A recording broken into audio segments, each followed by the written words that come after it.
Student, welcome to biology class. Student, today we are going to discuss a new chapter that is plant kingdom. Plant kingdom आज हम लोग study करेंगे।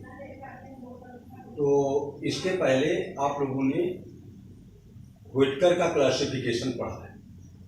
व्हिटकर ने जो classify किया है प्लांट को, जितने लिविंग बीइंग्स हैं उनको क्लासिफाई किया है, तो वो 5 किंगडम्स में किया है। Monera, protista, fungi, Plantae and animalia, ये आप लोग पढ़ चुके हैं। उसी में से एक किंगडम है प्लांटी। प्लांट किंगडम इसको बोलते हैं, या किंगडम प्लांटी बोला जाता है। Kingdom Plantae. तो सबसे पहले हम ये जानकारी जानने का प्रयास करेंगे कि प्लांट किंगडम में कौन से जीवों को रखा गया है, उनकी क्या कैरेक्टरिस्टिक्स हैं, क्या विशेषताएं हैं जिनको प्लांट किंगडम में रखा गया है। क्योंकि मोनेरा में आप लोगों ने पढ़ रखा है यूनिसेलुलर, प्रोकैरियोट, उसके बाद प्रोटिस्टा आपने पढ़ा, यूनिसेलुलर, यूकैरियोट। नेक्स्ट फंजाई में आपने पढ़ा डिफरेंट टाइप के फंजाई के विषय में, मोल्ड्स वगैरह जो पाए जाते हैं। और फोर्थ किंगडम है प्लांट किंगडम। तो प्लांट किंगडम में पाए जाने वाले जो लिविंग बीइंग्स हैं उनमें क्या कैरेक्टरिस्टिक है। Student, some characteristics are there which are found in the members of plant kingdom. First of all, they are multicellular. आप पहले जान लीजिए कि all these members are multicellular present in the plant kingdom. Second क्या है कि eukaryotic होंगे, eukaryote के रूप में पाए जाएंगे, यानी न्यूक्लियस के ऊपर न्यूक्लियर मेम्ब्रेन पाई जाएगी इनमें जितने भी मेंबर्स पाए जाएंगे। इनके मेंबर्स फोटोसिंथेटिक हो सकते हैं, जो फोटोसिंथेसिस का काम करते हैं, या कुछ मेंबर्स ऐसे भी हो सकते हैं जो फोटोसिंथेसिस का कार्य नहीं करते हैं, तो वो हेटेरोट्रॉफ होते हैं।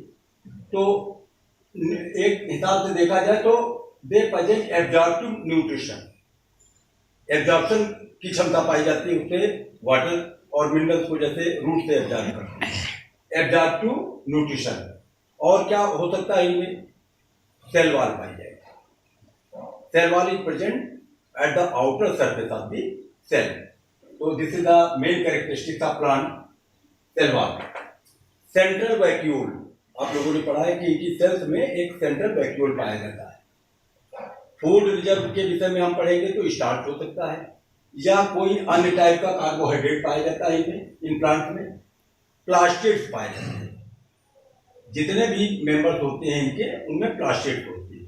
और प्लास्टिड्स क्या है, आप लोगों ने पढ़ा ल्यूकोप्लास्ट, एमाइलोप्लास्ट, ल्यूकोप्लास्ट हो गए, क्रोमोप्लास्ट हो गए, क्लोरोप्लास्ट हो गए। तो ये डिफरेंट टाइप के प्लास्टिड्स पाए जाते हैं।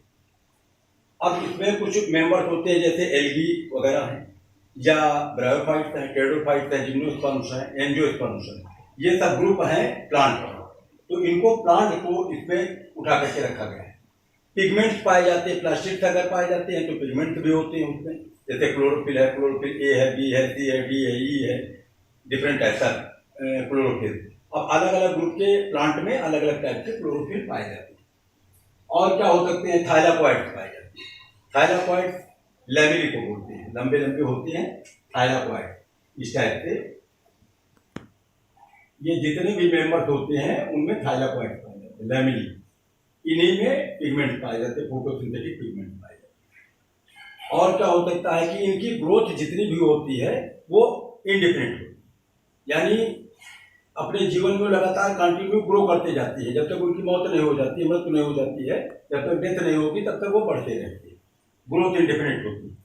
लोकोमोशन जनरली इनमें एब्सेंट होता है, लेकिन कुछ मेंबर्स ऐसे हो सकते हैं जो यूनिसेलुलर हैं या कॉलोनियल हैं, तो वो मूव करते हैं। कुछ एल्गी होते हैं जैसे क्लेमाइडोमोनास वगैरह जो हैं, या अन्य जो यूनिसेलुलर या कॉलोनी के बॉलवॉर्म्स वगैरह हैं, तो वो मूव करते हैं, इधर उधर जो है मूव कर सकते हैं। स्टूडेंट्स, ये तो हुए प्लांट किंगडम के कैरेक्टरिस्टिक जो इनके मेंबर्स में पाए जाते हैं। इतने कैरेक्टरिस्टिक होना जरूरी है, तब वो उन मेंबर्स को प्लांट किंगडम में रखा जाएगा या किंगडम प्लांटी में रखा जाएगा। अब सेकेंड पॉइंट, इस पार्ट में, ये फर्स्ट पार्ट है, इस पार्ट में हम लोग एक तो इनके कैरेक्टरिस्टिक की स्टडी कर रहे हैं, दूसरा सिस्टम का क्लासिफिकेशन की स्टडी करेंगे कि कौन कौन से सिस्टम दिए गए हैं क्लासिफिकेशन के तरह तरह के वैज्ञानिकों के द्वारा। तो इनमें जब हम लोग स्टडी करते हैं तो हम पाते हैं कि there are 4 types of systems of classification. इनमें 4 टाइप्स के क्लासिफिकेशन के सिस्टम होते हैं जिनके आधार पर पूरे प्लांट को क्लासिफाई किया गया है, जिसमें से बारी बारी से हम लोग step by step, one by one जो है हम लोग पढ़ेंगे, स्टडी करेंगे। First of all we are going to discuss about artificial system. Student, आपको मैंने बताया कि there are 4 types of system का क्लासिफिकेशन। उनमें से आर्टिफिशियल, नेचुरल, फाइलोजेनेटिक और फेनेटिक, ये 4 टाइप के सिस्टम इसमें बताए गए। तो पहला जो सिस्टम है आर्टिफिशियल सिस्टम, ये आर्टिफिशियल सिस्टम जो है कुछ साइंटिस्ट के द्वारा दिया गया है, जिसमें अरिस्टोटल है, में थियोफ्रेस्टस है और प्लाइनी द आइडर और Linnaeus. These are the 4 scientist, Aristotle, Theophrastus, Pliny the Elder, Linnaeus. इन साइंटिस्ट ने अपने अपने तरीके से ये आर्टिफिशियल सिस्टम को डेवलप किया है और इसको दिया है। अब आर्टिफिशियल सिस्टम में होता क्या है कि इसमें ये बहुत ही सिंपल टाइप का सिस्टम है। इसमें प्लांट के 1 या 2 कैरेक्टर को ले लिया जाता है और लेने के बाद उसी के आधार पर पौधे को क्लासिफाई कर दिया जाता है कि किस टाइप के पौधे हैं। जैसे अब इसमें बताया गया which is based on the comparison of one और फ्यू सुपरफिशियल ट्रेट, जो हमको बाहर से दिखाई पड़ते हैं या जनरल मान लेते हैं, तो उस आधार पर 1-2 ट्रेट्स के आधार पर बांट दिया गया कि ये इस टाइप के हैं, ये इस टाइप के हैं। उसके अलावा which are helpful in easy identification of the organism, the chosen character may be those of habit and marker। ये जनरल कैरेक्टर होते हैं कि पौधे का स्वभाव क्या है या उसका हैबिटेट क्या है, कहाँ पाया जाता है, कैसे, और मॉर्फोलॉजी कैसे बाहर से देखने में किस टाइप से होता है। तो एक जनरल कैरेक्टर को ले लिया गया, उसके आधार पर इनको क्लासिफाई किया गया। जैसे यहाँ से आपको समझ में आ जाएगा कि ये कौन कौन से कैरेक्टर को लेकर के क्लासिफाई किया गया। अरिस्टोटल ने सबसे पहले इसको दिया था इनाइमा और एनाइमा। 2 क्लास में बांटा गया। पूरे जितने भी एनिमल्स हैं उन्होंने 2 टाइप में बांट दिया गया कि जिनमें रेड ब्लड पाया जाता है उन्हें इनाइमा, और जिसमें नहीं पाया जाता विदाउट रेड ब्लड इनेमा कहा जाता है। ये इनेमा ई से स्टार्टिंग है, इसमें ए से स्टार्टिंग एनेमा। तो एक हो गए रेड ब्लड वाले, एक हो गए विदाउट रेड ब्लड वाले। तो पूरे एनिमल को इस आधार पर बांट दिया गया। दूसरा हेयरी एंड फीदरी। अब किसमें हेयर पाए जाते हैं, किसमें फीदर पाए जाते हैं। तो बाहर से जनरल दिखाई देते हैं कि ये हेयर किसमें होंगे और फीदर किसमें। फीदर जैसे बर्ड्स वगैरह में पाए जाते हैं, हेयर कम लोगों में पाए जाते हैं। तो जनरल कैरेक्टर ले लिया गया। और क्या लिया गया, 2 फूटेड और 4 फूटेड, जिसमें 2 पैर पाए जाते हैं, जिसमें 4 पैर पाए जाते हैं। तो एक जनरल कैरेक्टर लिया गया यहाँ पर। Without cell and with cell, किसके ऊपर कवरिंग पाई जाती है, शेल पाई जाती है, किसके ऊपर कवरिंग नहीं पाई जाती है। इस आधार पर बांट दिया गया। कौन एक्वाटिक है, कौन टेरेस्ट्रियल है, कौन एग देने वाले हैं और कौन बच्चों को जन्म देने वाले हैं। ये एक जनरल कैरेक्टर लेकर के इन्होंने अरिस्टोटल में जितने एनिमल्स थे उनको इस टाइप से बांटा कि कौन रेड ब्लड वाले हैं, कौन बिना रेड ब्लड वाले हैं, कौन से हेयरी हैं, फीदरी हैं, 2 फूटेड है, 4 फूटेड है, कौन से शेल वाले हैं, कौन से विदाउट शेल वाले हैं, कौन जलीय हैं, कौन से अथली हैं यानी एक्वाटिक और टेरेस्ट्रियल, कौन से ओविपेरस हैं और कौन से विविपेरस हैं। तो ये जनरल इन्होंने दिया आर्टिफिशियल। सेकंड थियोफ्रेस्टस ने कैसे दिया। थियोफ्रेस्टस ने क्या किया, they divide plants into herbs, shrubs, under shrubs and trees. जो छोटे छोटे पौधे होते हैं हर्ब्स, जैसे पालक की सब्जी आप लोग खाते हो, हर्ब। मस्टर्ड का प्लांट यानी जिनकी लेंथ जो है 1 मीटर से नीचे हो, कटीले न हो, बिल्कुल सामान्य से पौधे हो। जितनी ग्रास जो 1 मीटर से नीचे पाई जाती है वो सब हर्ब्स में आती है।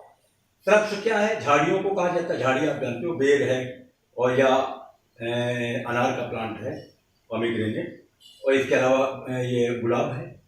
तो ये झाड़ियाँ हैं और बहुत सारी झाड़ियाँ हैं, जंगल में पाई जाती है, फॉरेस्ट में। तो उसमें या अंडर श्रब्स जो झाड़ियों के नीचे पाए जाते हैं, या ट्रीज जो सबसे ऊपर पाए जाते हैं, बहुत लंबे 5 मीटर से भी एवं बहुत ज्यादा लंबे होते हैं। जैसे आम का है, नीम है, महुआ है, पीपल है, बरगद है, सिकोया है, metasequoia, these are the trees. तो इस आधार पर, जनरल कैरेक्टर के आधार पर, इसके अलावा कौन 1 साल जीवित रहता है, एनुअल है। कौन किसकी लाइफ साइकिल 2 साल की है, बाइनियल है। कौन बहुत से सालों तक जिंदा रहेगा, पेरिनियल हो सकता है। तो ये जनरल कैरेक्टर लेकर के इन्होंने डिवाइड किया प्लांट को, एनुअल, बाइनियल, पेरिनियल। तीसरे है Pliny the elder, Pliny the elder. इन्होंने क्या किया? इन्होंने भी बिल्कुल सामान्य सा कैरेक्टर लिया। कौन से उड़ सकते हैं, फ्लाइट वाले हैं, और कौन से नॉन फ्लाइट वाले एनिमल हैं।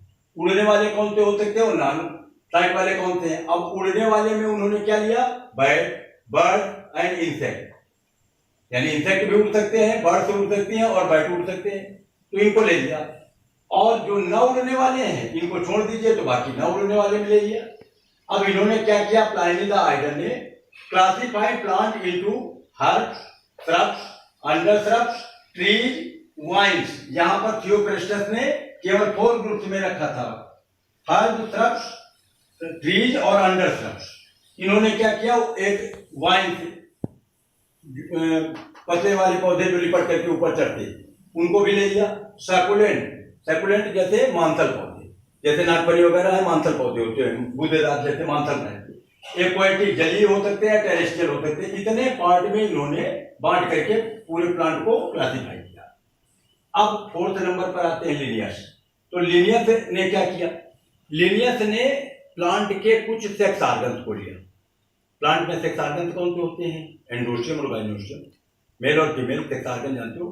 तो एंडोस्टियम यानी स्टेमेन को अपना बेस बनाया। अब क्या बेस बनाया?